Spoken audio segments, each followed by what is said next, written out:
기업이 어쩌면 국가보다 우리를 더 잘 알고 있고 통제가 가능하지 않을까. 소위 말하는 빅테크라고 부르는 그런 네. 기업들은 내가 어떤 사이트에서 얼만큼 들어가 있었냐, 네. 어떤 게시물은 휙 지나갔냐. 그게 정말 충격적인 예, 포인트였어요. 예, 그렇죠. 네. 그리고 정말 내가 뭐가 필요할 때 그 광고가 딱 뜨면은 사게 돼 있어요. 그렇죠. 지금 이 순간에 필요로 하는 걸 알아서 그거에 대한 맞춤 광고를 하는 거. 네. 더 이제 심각한 거는 성향을 잘 이렇게 유도를 해서 네. 클릭해서 사게 이제 유도를 할 그렇죠. 수까지 있는 거의 무방비로 이렇게 네. 약간 노출돼 있는. 네.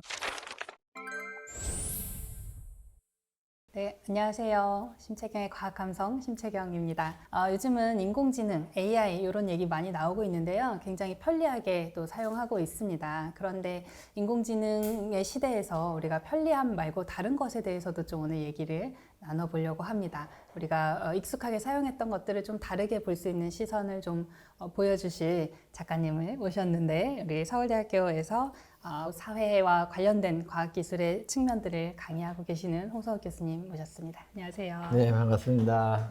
네, 인공지능 파놉티콘이라는 책을 내셨는데 이게 개정판이잖아요. 맞습니다. 사실은 이제 네. 나온 지가 조금 더 오래된 책이 있었는데 이번에 제목도 조금 바꾸시고 어떤 차이가 좀 있었을까요? 원래 책이 이제 2002년에 나올 때 네. 파놉티콘이 제목이었고요. 네, 네. 정보사회, 정보감옥이라는 네, 네. 부제를 달고 나왔는데 이번에는 인공지능 빅데이터 시대 그 파놉티콘의 기능이나 의미나 이런 것들이 좀 달라졌다 네. 생각을 해서 이제 어떤 제목이 적절할까 고민을 하다가 인공지능을 좀 부각해보자.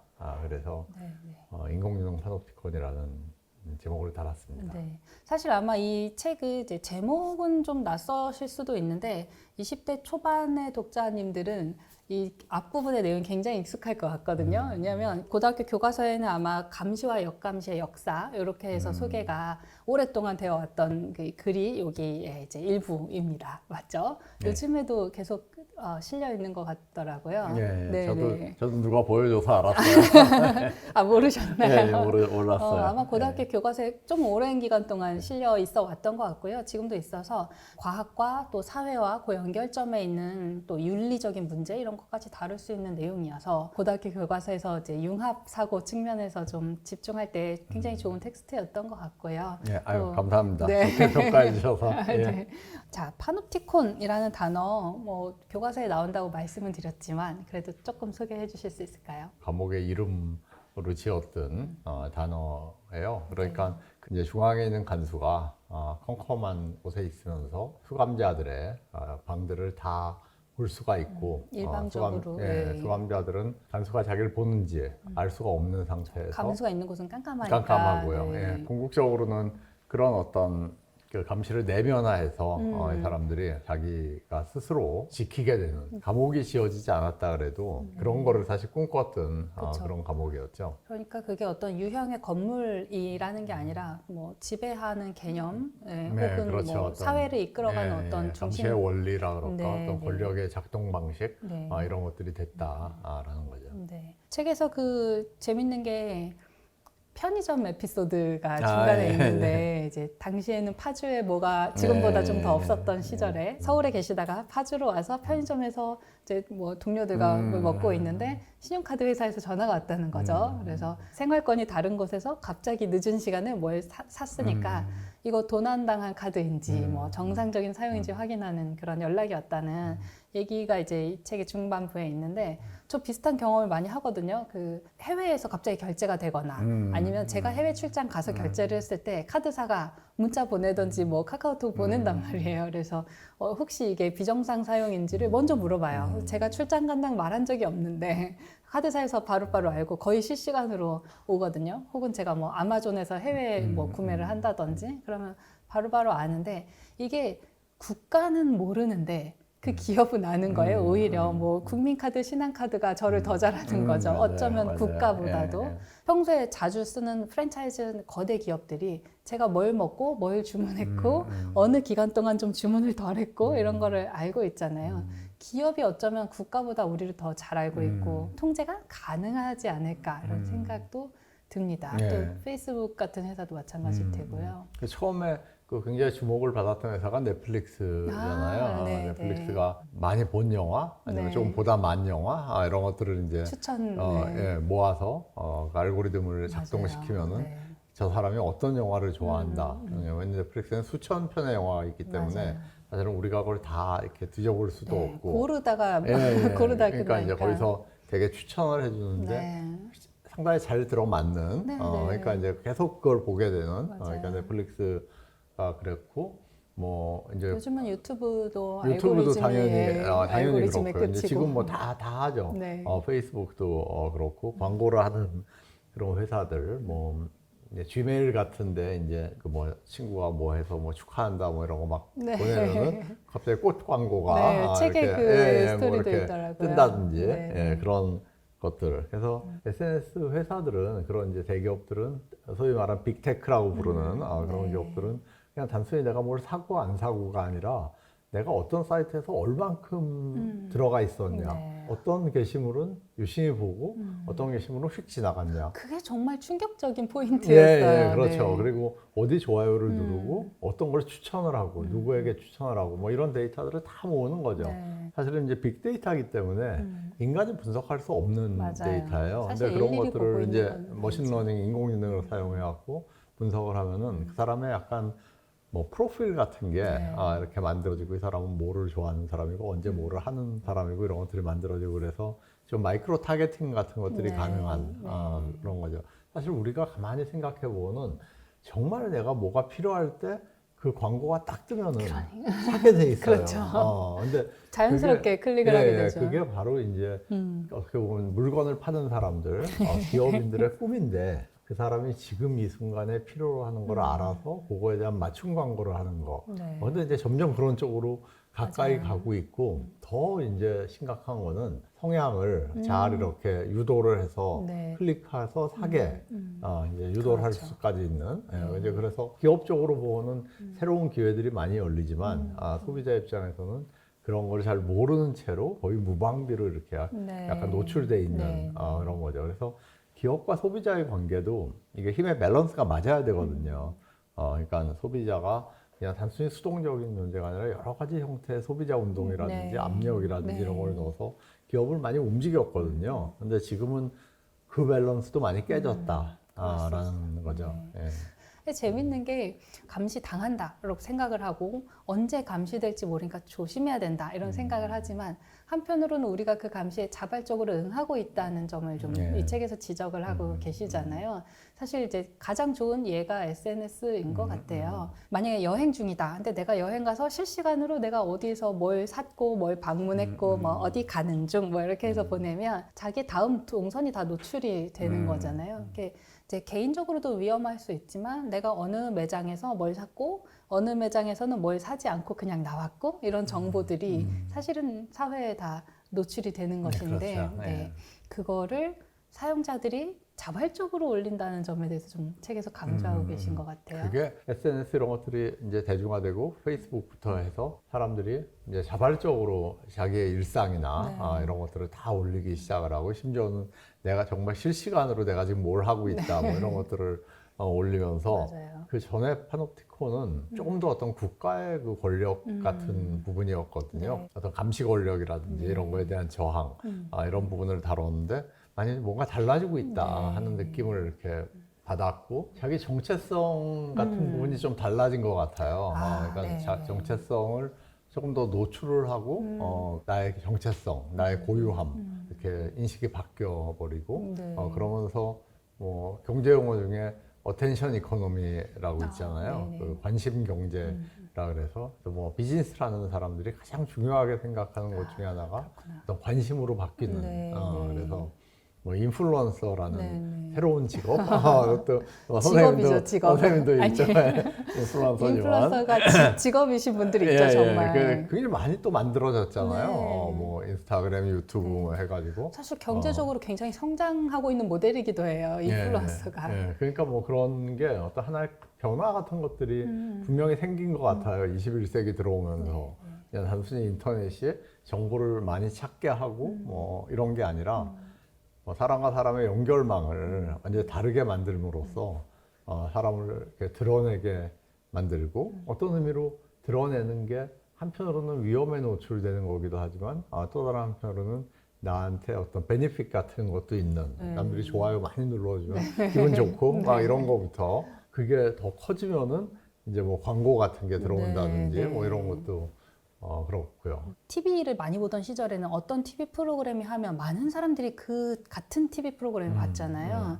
그 같은 시기에 그걸 봤고. 근데 지금은 각자 자기 알고리즘대로 TV를 시청하거나 유튜브를 보기 때문에 우리의 어떤 공통적인 정서가 좀 생성되기가 어렵고 다 파편화되는 것 같아요. 개별적으로 나는 이 시기에 이 드라마를 봤고 뭐 내 친구는 그 똑같은 드라마를 5년 뒤에 볼 수도 있고 뭐 전혀 다른 종류의 드라마만 보고 있는 친구도 있고 이게 이제 결국에는 그 알고리즘 안에서 각자 다른 길을 가버리잖아요. 그러면 우리가 이 의견을 모을 일이 사실 잘 안 생길 수도 있어요. 그래서 예를 들어서 드라마라면 이 드라마를 보고 이 드라마 얘기를 너무 하고 싶은데 할 수 있는 친구가 없는 거예요. 다 각자 다른 시기에 다른 기회에 보기 때문에 이게 비단 드라마의 문제가 아니라 이게 사회적인 이슈일 수도 있고 정치적인 이슈일 수도 있고 우리가 뭔가 참여해야 되는 문제들일 수도 있거든요. 예를 들어서 뭐 불매운동이 시작된다던가 할 때 그게 어떤 면에서는 인터넷 SNS를 타고 굉장히 잘 전파되기도 하고 어떤 면에서는 그거에 관심 있는 사람만 얘를 보고 이 이슈를 그렇죠. 보고 있지 그게 알고리즘에 안 뜨는 사람들이 이 이슈를 영원히 모르게 되는 거예요. 그래서 이렇게 약간 파편화되기도 하고 뭐 양극화되기도 하고 이런 이러고 있다는 생각이 드는데요. 뭐 분명히 그런 경향은 있는 것 네, 같아요. 네. 그 뭐 약간 학술적으로는 조금 논쟁이 있는 주제지만은 네. 저희가 피부로 느끼기에는 확실히 그런 부분이 있고 처음에 이제 트럼프가 2016년인가요? 네. 처음에 그 대통령 당선됐을 때 제가 한 그 지식인이 쓴 칼럼을 읽었는데 자기 페이스북을 탈퇴했다고 왜 그러냐면 네. 자기 페이스북 친구들 사이에서는 트럼프가 대통령이 될 확률은 1도 없었다는 거예요. 아, 다 거기서는 이제 네. 민주당 지지자들이 네. 모여 있기 네. 때문에 계속 그 사람들의 논의에서는 네. 뭐 트럼프가 대통령이 된다 이런 거는 전혀 불가능한 아예 일이었던 고려의 대상이 아니었는데 결국 이제 뭐 과반수 정도의 표를 네. 받은 거잖아요. 네. 지지를 받은 건데 네. 그럼 자기는 트럼프를 지지한 과반수에 대해서는 아무것도 모르고 있었다라는 그렇죠. 거죠. 네. 결국 이제 그 어떻게 보면은 SNS가 비슷한 사람들끼리 자꾸 네. 가깝게 하고 네. 자꾸 의견을 주고받게 이렇게 만든 당연히 네. 내가 어떤 사람의 글에 반응을 많이 했으면은 그렇죠. 그 사람 글이 더 많이 나한테 뜨고 뭐 네. 거꾸로도 마찬가지고요. 맞아요. 그러니까 이제 그런 것 때문에 그만두기로 했다. 페이스북을. 그러니까 네. 현실 세계를 조금 더 보기로 했다. 네. 그런데 사실은 우리가 지금은 SNS에서 혹은 인터넷에서 그렇죠. 훨씬 더 다양한 세계를 이렇게 접한다. 내 주변에 있는 사람만이 아니라 정말 모르는 사람이 어떻게 생각하는지 이런 거를 접한다라고 생각하는데 그거조차 나와 이제 비슷한 생각을 그렇죠. 갖는 네, 네. 그런 사람들을 점점 더 이렇게 모아주는 폴라리제이션이라고 네, 할 수 있는 그런 현상들이 생기는 거는 맞는 것 같아요. 네. 좀 이제 편향을 갖기가 쉽게 되는 예, 것 같기도 예. 하고 그렇습니다. 사람들이 이제 이런 인터넷에서 자기의 의견이나 혹은 자기가 무엇을 샀는지 혹은 정말 어느 웹페이지에서 오래 머물렀는지 이런 것까지 다 어쩌면 모든 개인정보가 다 유출되는 것 같거든요. 근데 스마트워치 같은 경우에 건강에 관련된 정보를 축적을 하잖아요. 스마트워치가. 그래서 뭐 심장 박동수라든지 그래서 만약에 이 사람의 문제가 생긴 것 같으면 알람을 해주는 기능이 있기도 한데 그런 것들이 사실은 의료 정보로서 어딘가에 쌓이고 있을 수도 있는 거죠. 사람들이 이거를 자발적으로 이게 스마트워치를 제조한 제조사가 내 심장 박동수를 아마 자기들 데이터베이스에 축적할 텐데 그럼에도 불구하고 사람들이 그거를 기꺼이 제공한다는 말이죠. 이런 거에 대해서 어떻게 보세요? 사실 그렇게 해서 축적되는 정보가 엄청난 그럴 양이에요. 것 같아요. 스마트워치. 네, 네. 왜냐하면 의료 정보라는 게 이렇게 회사 입장에서는 굉장히 원하는 정보인데 네, 네. 얻기는 쉽지 않은 정보거든요. 그렇죠. 의료 정보 보호되어 있기 때문에 네, 네. 쉽지가 않은데 스마트워치라든지 이런 걸 통해서 상당히 많은 데이터들을 이렇게 확보할 수 있는 그런 거고요. 병원에서는 하는 게 금지되어 있는 정보잖아요. 그렇죠. 의료 정보는 그러니까 유출되는 것들이 많아요. 네, 그 되게 원하는 정보이기 때문에 뭐 당장 원하는 사람이 보험회사라든지 이런 데서 그렇죠. 굉장히 보험회사. 이걸 원하잖아요. 근데 한국만 그런 게 아니라 미국도 마찬가지예요. 그러니까 이렇게 해킹을 한다든지 네, 아니면 뭐 사람을 사가지고 정보를 유출시킨다든지 하는 뭐 이런 일들이 굉장히 잦은 부분이 그 의료 정보고 뭐 또 지금은 근데 인공지능을 훈련시키기 위해서 그런 대규모의 의료 정보들이 네. 수합이 되고 네. 표준화되고 하고 있어요. 근데 그런 게 이제 그 유출되거나 이러면 또 다른 문제가 이제 생길 수 있는 건데 네.